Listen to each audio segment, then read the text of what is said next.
Very important job on our hands.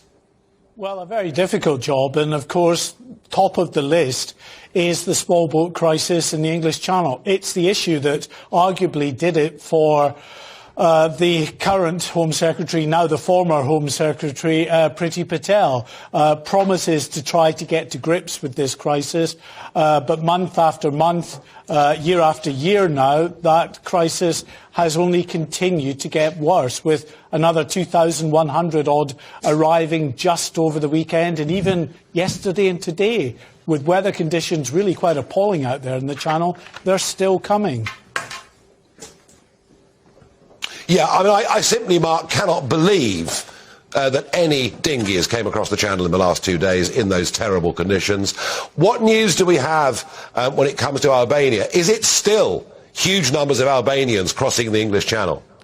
Well, interestingly, sources have told me today that they are very concerned that Albanian crime gangs are pushing these boats out in really quite appalling weather conditions, and they fear that it may only be a matter of time before we see another tragedy that we saw on the 24th of November last year. You'll remember, Nigel, we were out in the English Channel together on that day, and as we got back to shore, we got that news that 27 people had drowned. You can see from the pictures there with that yacht out there how bad the conditions are, and it's actually even worse mid-channel. And if you're a small inflatable boat, then the potential for being capsized clearly is ever present. So Suella Braverman, she will have to try to get a grip of this crisis. Key to that for the government, because this is what we heard from Liz Truss, is that the Rwanda policy